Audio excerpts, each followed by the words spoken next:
This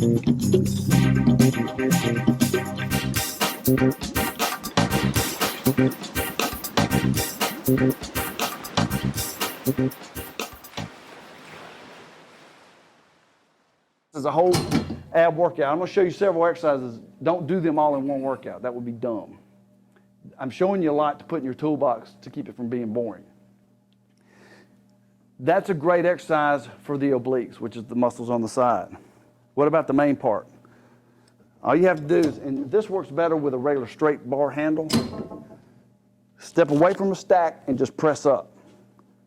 And see my back, I'm not swayed. You need to stay forward just a little bit, and you'll feel it kick in again. This one is not as obvious as the other one. And if you've got access, which we've got them, to split handles, you can bring it down and rest, and then press it up slowly. And through the range of motion, you can feel the abs. You can feel it travel up and down your abs, which is a little bizarre and kind of fun.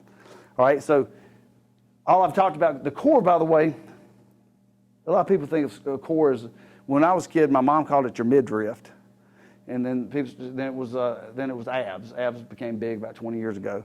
And now core is thrown around. Everybody thinks of core as being your midriff or being your abs. Core is basically from right here to about right here, 360 degrees. Your core is also your butt, it's hip flexors, it's everything that stabilizes the center of your body, and it's extraordinarily important for everything you do the rest of your life. All right, so I've shown you, we've basically done this on this one movement, and that's why I was talking about how simple it is. On this one movement, I did both sides. I've shown you how to do the front. What about your lower back? It's the same thing. We step here, we press up. It's trying to pull me forward. And my lower, and it takes about 4 seconds for me to feel those muscles lock in. And I can feel it from the top, the middle of my back, literally to the middle of my butt. And that sounds stupid, but yes, the middle, but not my whole butt. It does not contract, but the top portion of the glutes. And so that's a real quick. You can run through a circuit about 3 times, doing 10 to 15 seconds.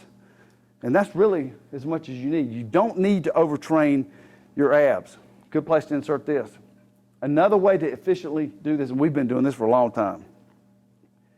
And this is something that football, I'm writing an article right now for the magazine.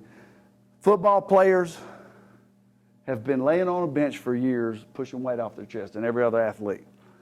And there's nothing wrong with that for getting big and strong. If you want to be a good bench presser, the best thing in the world to do is do a bench press. But for a football player, an athlete, the best thing to do is a one-arm chest press, which is simply, that's fine right there. It's coming off of a cable stack, dropping down, and pressing and holding, okay? And that's because we don't do a lot of football playing laying on our back, pushing people off of us. The game is supposed to be played like this, and every other sport that transfers. So I'm working chest, but I'm also, it's the same thing I just showed you. So by doing a single arm chest press in your workout, especially when you're doing reps of 10 and 12, when you get real heavy, you can't do it because I can bench a lot more than I weigh, so you'll start flipping over backwards, and that's just not good on any good day. So, but you can also turn and face the machine and do rows the same way.